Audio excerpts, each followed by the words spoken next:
ಇನ್ನೊಂದು ಅಂದರೆ ಈ ಆಸ್ಪತ್ರೆಯನ್ನು ನೀವು ಇನ್ಫ್ರಾಸ್ಟ್ರಕ್ಚರ್ ಬಿಲ್ಡ್ ಮಾಡಿದ್ರಿ, ಸಿಬ್ಬಂದಿ ಜೊತೆಗೆ ಜನನೂ ಕೂಡ ಸ್ಪಂದನೆ ಮಾಡಲಿಕ್ಕೆ ಶುರು ಮಾಡಿದರು. ಹೌದಪ್ಪ, ಈ ಕೈಗೆಟುಕುವ ದರದಲ್ಲಿ ನಾನಿಲ್ಲಿ ಹೃದ್ರೋಗಕ್ಕೆ ಚಿಕಿತ್ಸೆ ಪಡೀಬೋದು, ಗುಣ ಆಗ್ತೀನಿ ಅನ್ನೋ ಒಂದು ಕಾನ್ಫಿಡೆನ್ಸ್ ಬರಲಿಕ್ಕೆ ಶುರು ಆಯಿತು.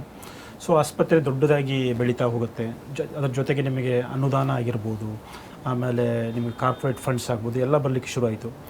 ಜೊತೆಗೆ ಏನಾಗುತ್ತೆ ಅಂದರೆ, ಇನ್ನೊಂದು ಕರ್ನಾಟಕ ತುಂಬ ಒಂದು 6 ಕೋಟಿಗಿಂತಲೂ ಹೆಚ್ಚು ಜನಸಂಖ್ಯೆ ಇರುವಂಥ ರಾಜ್ಯ. ಸೊ ದೂರದ ಕಲಬುರಗಿಯಿಂದನೋ ಹುಬ್ಬಳ್ಳಿಯಿಂದನೋ ಎಲ್ಲ ಜನ ಇಲ್ಲಿ ಬಂದು ಕೆಲವೊಂದು ಸರಿ ವಸತಿ ಒಂದು 2-3 ದಿನ ಇದ್ದು ಈ ಥರದ್ದೆಲ್ಲ ಒತ್ತಡಗಳಿತ್ತು. ಸೊ ಅದನ್ನು ನೀವು ಜೊತೆಗೆ ಮೈಸೂರಲ್ಲಿ ಒಂದು ಮಾಡಿದ್ರಿ, ಹುಬ್ಬಳ್ಳಿಯಲ್ಲಿ ಒಂದು ಕೂಡ ಈಗ ನಡೀತಾ ಇದೆ ಕಾಣಿಸುತ್ತೆ. ಸೊ ಆ ಥರದ್ದು ಯೋಚನೆ ಯಾವಾಗ ಬಂತು ನಿಮಗೆ ಅಂತ? ಅಂದರೆ ನಮಗೆ 2 ಡಿಪಾರ್ಟ್ಮೆಂಟು ಬಹಳ ಮುಖ್ಯ. ಒಂದು finance department. We had excellent finance secretaries. ISN Prasad ಅವರಂತ ಇದ್ದರು, ನಂತರ ಶ್ರೀನಿವಾಸ ಮೂರ್ತಿ ಅವರಂತ ಇದ್ದರು. ಇವನ್ ಮೆಡಿಕಲ್ ಎಜುಕೇಷನಲ್ಲೂ ಕೂಡ ಬಹಳ ಇದು ಸಿದ್ದಯ್ಯನವರು ಅಂತ ಇದ್ದರು, ಶಂಕರಲಿಂಗೌಡರು ಅಂತ ಇದ್ದರು, ವಿಠಲ್ ಮೂರ್ತಿ ಅವರಂತ ಇದ್ದರು, ಜಾವೇದ್ ಅಖ್ತರ್ ಅಂತ ಇದ್ದರು. ಸೊ ಯಾಕೆಂದರೆ ಅವರು ನಿರಂತರವಾಗಿ, ಯಾಕೆಂದರೆ ಈ ಜನಪ್ರತಿನಿಧಿಗಳು ಏನೇ ನಿರ್ಧಾರ ತಗೊಂಡ್ರು ಕೂಡ ಅದು ಚಾಲನೆಗೆ ಬರೋದು ಅಧಿಕಾರಿಗಳ ಮೂಲಕನೇ. ಸೊ ಇಲ್ಲಿ ನಮಗೆ ಬಹಳ ಸಹಕಾರ ಆಯಿತು. ಎಷ್ಟು ಅಂದರೆ ಫೈನಾನ್ಸ್ ಡಿಪಾರ್ಟ್ಮೆಂಟಲ್ಲಿ ನಾವು ISN ಪ್ರಸಾದ್ ಅಂತ ಇದ್ದರು. ಸೊ ನಾವು ಯಾವುದೇ ಒಂದು ಪ್ರಸ್ತಾವನೆ ತೆಗೆದುಕೊಂಡು ಹೋದರೂ ಕೂಡ ಇಮಿಡಿಯೇಟ್ ಅಪ್ರೂವಲ್ ಕೊಡ್ತಾಯಿದ್ರು. ಸೊ ಅದು ಬಹಳ ಮುಖ್ಯ ಕ್ರಿಯೇಷನ್ ಆಫ್ ಪೋಸ್ಟ್ಗೆ. ಅಂದರೆ ಈ ಗುಣಮಟ್ಟದ ರಿಯಾಯಿತಿ ದರದ ಚಿಕಿತ್ಸೆ ಬೆಂಗಳೂರಿಗೆ ಕೇಂದ್ರೀಕೃತ ಆಗಿದೆ ಅಂದ್ಬಿಟ್ಟು ಬೇರೆ ಭಾಗದವರು ಕೆಲವು ಬೇಡಿಕೆ ಇತ್ತು. ಮೈಸೂರಲ್ಲಿ ಯಾಕೆ ಮಾಡಬಾರ್ದು, ಅಥವಾ ಕಲಬುರಗಿನಲ್ಲಿ ಯಾಕೆ ಮಾಡಬಾರ್ದು. ಸೊ ಆವಾಗ ಏನಾಯಿತು, ಇದು ನಮ್ಮ ಮದರ್ ಯೂನಿಟ್ ಏನಾಯಿತು ಬೆಂಗಳೂರಲ್ಲಿರೋದು, ಇದು ಸ್ವಲ್ಪ ಸ್ಟ್ರೆಂತ್ ಆದಮೇಲೆ. ಸೊ ಯಾಕೆಂದರೆ ಕೆಲವುದೇನಾಗುತ್ತೆ, ಈ ಮದರ್ ಯೂನಿಟ್ಟೇ ಸ್ಟ್ರಾಂಗ್ ಇಲ್ಲ ಅಂದರೆ ಬೇರೆ ಕಡೆ ಮಾಡೋಕ್ಕಾಗಲ್ಲ, ಪ್ರಯೋಜನ ಇಲ್ಲ. ಈ ಬೆಂಗಳೂರದನ್ನ ಮದರ್ ಯೂನಿಟ್ ಅಂತ ಅಥವಾ ಮೇನ್ ಸೆಂಟರ್ ಅಂತ ನಾವು ತೆಗೆದುಕೊಂಡ್ರೆ, ಸೊ ಮೈಸೂರಲ್ಲಿ 2010ನೇ ಇಸ್ವಿನಲ್ಲಿ ಅಂದಿನ ಮುಖ್ಯಮಂತ್ರಿಗಳಾದಂಥ ಸನ್ಮಾನ್ಯ ಯಡಿಯೂರಪ್ಪನವರು ಅವ್ರ ಬಜೆಟಲ್ಲಿ ಅನೌನ್ಸ್ ಮಾಡಿದರು, ಮೈಸೂರಲ್ಲಿ ಒಂದು ಶಾಖೆಯನ್ನು ತೆರಿಬೇಕು ಅಂತ. ಅಂದರೆ ಅಲ್ಲಿ ಸ್ವಂತ ಬಿಲ್ಡಿಂಗ್ ಇಲ್ಲ, ಅದು KR ಆಸ್ಪತ್ರೆ ಆವರಣದಲ್ಲಿ ನಾನು ಹೋಗಿ ನೋಡಿದೆ, ಯಾವುದೋ ಒಂದು ಅನ್ಯೂಟಿಲೈಸ್ಡ್ ಒಂದು ಬಿಲ್ಡಿಂಗ್ ಇತ್ತು. ಅದನ್ನು ನೋಡೋಕ್ಕೆ ಹೋದೆ. ಎಲ್ಲ ಆಗ ಮಾಸ್ಕ್ ಹಾಕಿದ್ವಿ, ಯಾಕೆಂದರೆ ಅವಾಗೇನು ಕರೋನಾ ಇರಲಿಲ್ಲ. ತುಂಬ ಪರಿಸ್ಥಿತಿ ಧೂಳು, ಅದು ಏನೇನೋ ಅನ್ಯೂಟಿಲೈಸ್ಡು ಎಲ್ಲ, ಇದು ಸ್ಕ್ರ್ಯಾಪ್ ಐಟಮ್ಸು ಎಲ್ಲ ಇತ್ತು. ನಾನು 3 ದಿವಸ ಅಲ್ಲೇ ಇದ್ದೆ, ಅದೆಲ್ಲ ಮಾಡಿಸಿ ಅದಕ್ಕೆ ಮಾಡಿ ನಂತರ ಅದು ರಿನೋವೇಟ್ ಆಗಬೇಕಾಗಿತ್ತು. ಸೊ ಎಲ್ಲ ಎಕ್ವಿಪ್ಮೆಂಟು, ಮ್ಯಾನ್ ಪವರು ಪ್ಲಸ್ ರಿನೋವೇಷನ್ನು ಎಲ್ಲ ಸೇರಿ ಸುಮಾರು 23 ಕೋಟಿ ಬೇಕಾಗಿತ್ತು. ಸರ್ಕಾರ ಕೊಟ್ಟಿದ್ದು 5 ಕೋಟಿ. ಆ ಸಂದರ್ಭದಲ್ಲಿ ನಾನು ನಮ್ಮ ಆಂತರಿಕ ಸಂಪನ್ಮೂಲದಲ್ಲಿ ಉಳಿತಾಯದಂಥ ಹಣವನ್ನು ಜೊತೆಗೆ ಸ್ವಲ್ಪ ಡೊನೇಷನ್ ಮಾಡಿ ಅದನ್ನು ಕೇವಲ 11 ತಿಂಗಳಲ್ಲಿ ಮಾಡಿದ್ವಿ. ಅಂದರೆ 120 bed with cardiac cath lab, angiogram angioplasty ಮಾಡತಕ್ಕಂಥ ಕ್ಯಾತ್ ಲ್ಯಾಬು ಎಲ್ಲ ಮಾಡಿದ್ವಿ. ನಂತರ 2013ನೇ ಇಸ್ವಿನಲ್ಲಿ ಒಂದು ತೀರ್ಮಾನ ಆಯಿತು. ಆವಾಗ ಈಗಿನ ಮುಖ್ಯಮಂತ್ರಿಗಳೇ ಇದ್ದರು ಆವಾಗ. ಸೊ ಅಂದರೆ ಒಂದು 400 ಬೆಡ್ ಆಸ್ಪತ್ರೆನ ನಾವು ಮೈಸೂರಲ್ಲಿ ಮಾಡಬೇಕು ಅಂತ, ಅಂದರೆ ಈಗಿರತಕ್ಕಂಥ ಸಣ್ಣ KR ಆಸ್ಪತ್ರೆ ಘಟಕವನ್ನು ಅಲ್ಲಿ ಇದು ಮಾಡಬೇಕು ಅಂತ. ಸೊ ಅದನ್ನೇ 5 ವರ್ಷದಲ್ಲಿ 2018ರಲ್ಲಿ ಅದನ್ನ ಕಂಪ್ಲೀಟ್ ಮಾಡಿದ್ವಿ. 400 ಹಾಸಿಗೆ ಸಾಮರ್ಥ್ಯದ ಅದನ್ನ ಒಂದು ವರ್ಲ್ಡ್ ಕ್ಲಾಸ್ ಫೆಸಿಲಿಟಿ ಅಂತ ಹೇಳ್ಬೋದು ಮೈಸೂರು ಜಯದೇವನ. ಸೊ ಅದಕ್ಕೆ ಖರ್ಚಾಗಿದ್ದು 240 ಕೋಟಿ. ಸರ್ಕಾರ ಸಿದ್ದರಾಮಯ್ಯನವರ ಸರ್ಕಾರ, ಅವರೇ ಮುಖ್ಯಮಂತ್ರಿ ಆಗಿದ್ದರು ಆವಾಗ. ಅವರು 170 ಕೋಟಿ ರೂಪಾಯಿನ ಕೊಟ್ಟರು ಆ ಪ್ರಾಜೆಕ್ಟ್ಗೆ. ಇನ್ನು 70 ಕೋಟಿ ಶಾರ್ಟೇಜ್ ಇತ್ತು. ಆ 70 ಕೋಟಿ ಶಾರ್ಟೇಜ್ನ ನಮ್ಮ ಆಂತರಿಕ ಸಂಪನ್ಮೂಲದಿಂದ ನಾವು ಡೈವರ್ಟ್ ಮಾಡಿ ಅದನ್ನು ನಾವು ಫಂಕ್ಷನಾಲಿಟಿ ಮಾಡಿದ್ವಿ. ಇವತ್ತು ಮೈಸೂರು ಜಯದೇವ ಸಂಸ್ಥೆಯಲ್ಲಿ ಕೂಡ ಪ್ರತಿದಿನ 600ರಿಂದ 700 ಜನ ರೋಗಿಗಳು ಬರ್ತಿದ್ದಾರೆ. ಪ್ರತಿದಿನ 50ರಿಂದ 60 ಆ್ಯಂಜಿಯೋಗ್ರಾಮ್ ಆ್ಯಂಜಿಯೋಪ್ಲಾಸ್ಟಿ ಆಗ್ತಾಯಿದೆ. ಮತ್ತು ಸರ್ಜರಿ ಕೂಡ ಪ್ರತಿನಿತ್ಯ 4ರಿಂದ 5 ಓಪನ್ ಹಾರ್ಟ್ ಸರ್ಜರಿ ಆಗ್ತಾಯಿದೆ.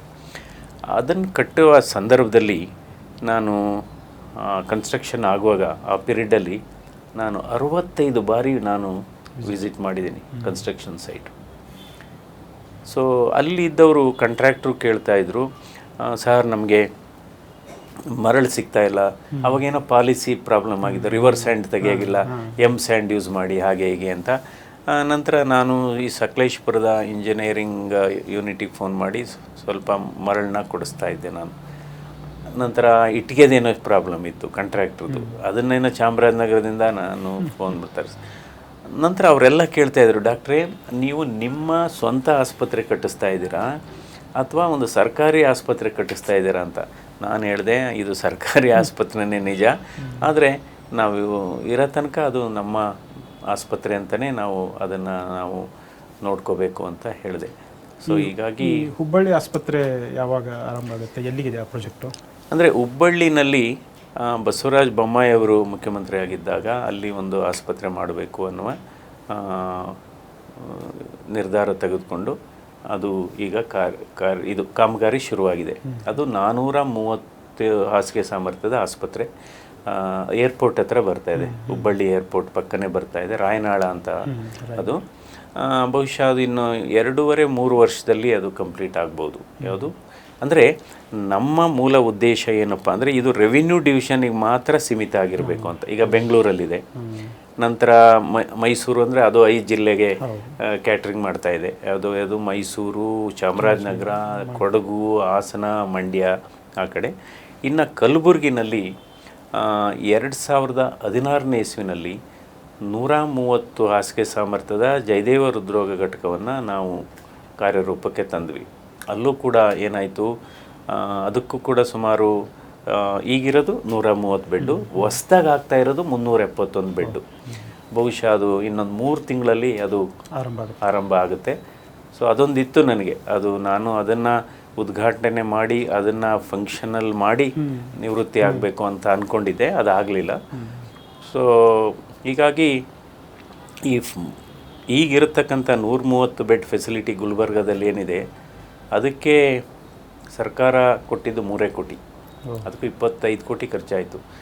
ಇನ್ನು 7 ಕೋಟಿನ ರಾಜೀವ್ ಗಾಂಧಿ ಯೂನಿವರ್ಸಿಟಿಯಿಂದ ನಾವು ಅನುದಾನ ತೆಗೆದುಕೊಂಡ್ವಿ, ಅಂದರೆ ಜಸ್ಟ್ ಅಂಡರ್ CSR.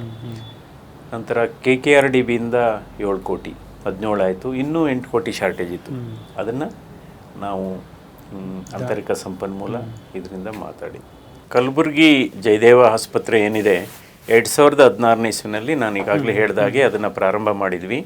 ಅಂದರೆ ಸುಮಾರು 70 ವರ್ಷದಿಂದ ಕಲ್ಯಾಣ ಕರ್ನಾಟಕ ಭಾಗದ ಜನರ ಒಂದು ಕೂಗಿತ್ತು, ನಮಗೆ ಒಂದು ಹೃದ್ರೋಗ ಆಸ್ಪತ್ರೆ ಬೇಕು.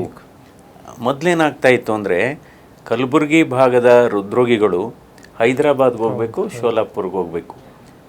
ಕೆಲವರು ನನಗೆ ಹಲವಾರು ಜನ ಪತ್ರ ಬರೆದಿದ್ದಾರೆ, 100 ಜನ ಪತ್ರ ಸರ್ ನೀವು ಜಯದೇವ ಆಸ್ಪತ್ರೆನ ಕಲಬುರಗಿನಲ್ಲಿ ಮಾಡಿದ ಮೇಲೆ ನಾವು ನಮ್ಮ ಒಡವೆ ಮಾರೋದನ್ನ ನಿಲ್ಲಿಸಿದ್ರಿ, ನಾವು ಜಮೀನು ಮಾರೋದನ್ನ ನಿಲ್ಲಿಸಿದ್ರಿ, ನಾವೆಲ್ಲ ಒಡವೆ ಮತ್ತು ಜಮೀನು ಮಾರಿ ನಾವು ಅಲ್ಲಿ ಚಿಕಿತ್ಸೆ ತೆಗೆದುಕೊತಿದ್ದೀವಿ ಅಂತ ಹೇಳಿದ್ದಾರೆ.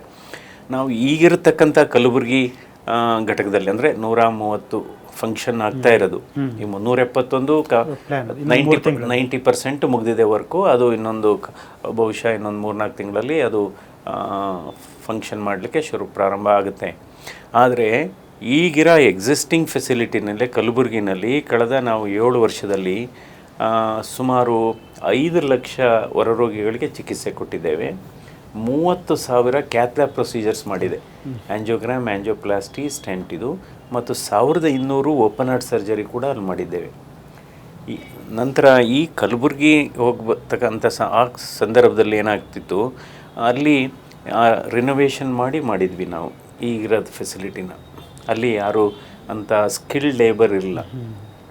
ನಾನು ಯಶವಂತಪುರ ಶೋಲಾಪುರ ಇದು ಟ್ರೈನ್ ಇದೆ, ಎಕ್ಸ್ಪ್ರೆಸ್ ಟ್ರೈನ್ ನೈಟ್, ನಾನು ಆ ಸ್ಕಿಲ್ಡ್ ಲೇಬರರ್ ಜೊತೆ, ಇಂಜಿನಿಯರ್ಸ್ ಜೊತೆ ನಾನು ಟ್ರಾವೆಲ್ ಮಾಡಿದ್ದೀನಿ.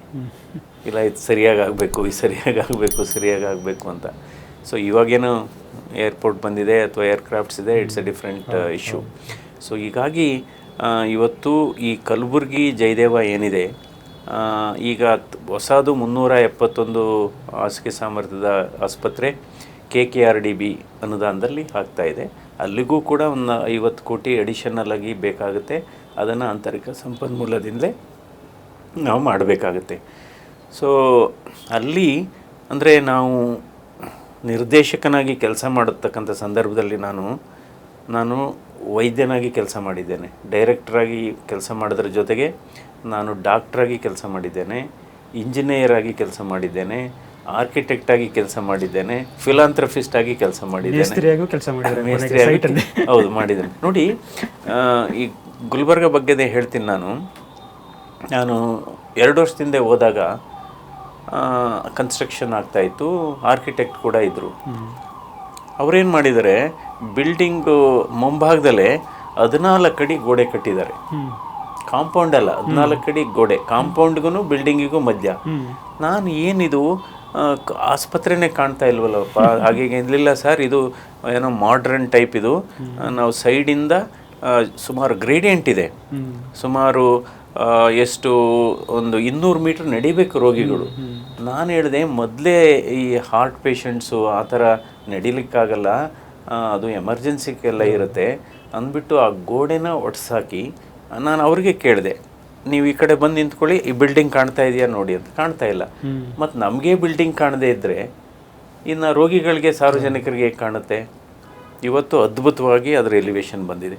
ಆ ಗೋಡೆ ಒಡಿಸ್ದೆ ನಾನು, ಯಾವುದು 14 ಅಡಿ ಉದ್ದ ಕೊಟ್ಟಿದ್ದು. ಸೊ ಹೀಗಾಗಿ ಹಲವಾರು ಮಾರ್ಪಾಡುಗಳನ್ನ ಮಾಡಬೇಕಾಗುತ್ತೆ. ಸೊ ಅಂದರೆ ಕಾಳಜಿ ಇರಬೇಕು. ಅಂದರೆ ನಿಮಗೆ you should be a game changer. ಬರೀ ನೇಮ್ಗಳು ಚೇಂಜ್ ಮಾಡಿದರೆ ಏನು ಪ್ರಯೋಜನ ಇಲ್ಲ. You should be a game changer. ಆಮೇಲೆ ನೀವು ಮುಕ್ತವಾಗಿ ನಿಮ್ಮ ಎಲ್ಲ ಸಹೋದ್ಯೋಗಿಗಳ ಜೊತೆ ನೀವು ಚರ್ಚೆ ಮಾಡಬೇಕು. ಅವರೇನಾದರೂ ಒಳ್ಳೆ ಸಜೆಷನ್ಸ್ ಕೊಟ್ಟರೆ ಅದನ್ನು ನಾವು ಇಂಪ್ಲಿಮೆಂಟ್ ಮಾಡಬೇಕು.